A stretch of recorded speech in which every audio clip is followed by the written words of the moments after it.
Welcome to Fantasy Sports Live, brought to you by DraftDay.com, and it's Happy Descent Day! Yeah, you probably don't understand what I'm talking about, but Hump Day was Wednesday, so I'm saying the day after Hump Day must be when you're coming, down the hump. So it's Descent Day. You're descending down. Okay, I get it. That's probably lame. I got a team of people in the back that are going to work on making a better nickname for Thursday, but until then, we're going to roll with Descent Day, all right? Just let me have this one thing. Busy night in the playoffs last night as the Rockets fought back to get to 3-2. Still think the Blazers are going to take down the series. My Raptors taught the Nets a lesson going up 3-2 in their series. In my opinion, they're still sweeping this one in 4 games, but I digress. Kind of a Raptors fan, even though I'm not from Toronto. And the Spurs finally pulled ahead in their series 3-2. I thought all along they were in no trouble. They're going to take this one down. Over in the NFL, Ray Rice pled guilty to his transgressions with his lady friend. Some pretty crazy stuff. I don't know what to think of this. Obviously, the legal process is going to play out in due time.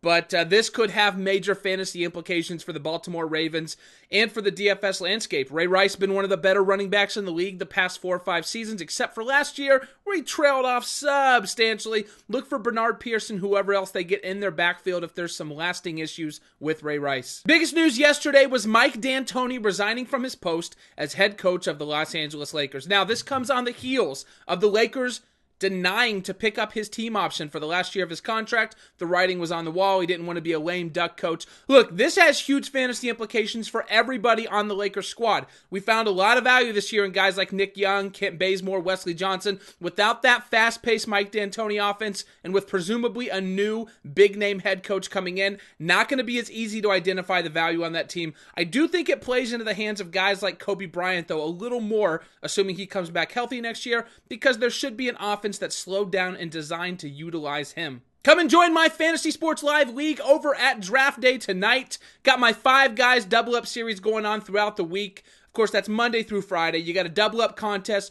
50% of the field gets paid as normal, but the top 5 guys are going to get entered into a special free roll on Saturday. If you want to be a part of this exclusive event, make sure you sign up now. It's only $1. You can spare $1. Click on the link below and get in there. Looking at tonight in Major League Baseball, it's kind of a short night, especially on the pitching front. My default top play is Ervin Santana, but look, he cost $17,300, which isn't even a lot of money for your number 1 pitcher. The next closest guy is over $3,000 away. Going to be very tough to fill out your roster tonight, and I would not fault you if you just went 2 complete punt cheap pitchers and hope to hit big with all your batters. It's going to be that kind of evening. That being said, Santana has been great this year with the exclusion of 1 outing, and even then, he gave up 4 earned runs, I believe, but he managed 7 strikeouts in 6.2 innings. Makes a great cash game play this evening. We might as well run back Evan Longoria and the rained-out Tampa Bay Rays. They're facing off against Felix Doubront today, who gives up a lot to right-handers.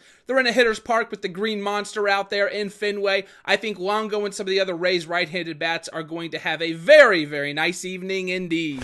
For my full take on tonight's top plays, click the link to my 5 guys article below. Today's question of the day, something that is going to be really fun. I want you guys to participate.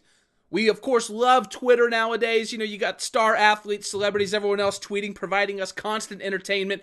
Who do you think the best sports personality from the past would be to follow on Twitter if he played now?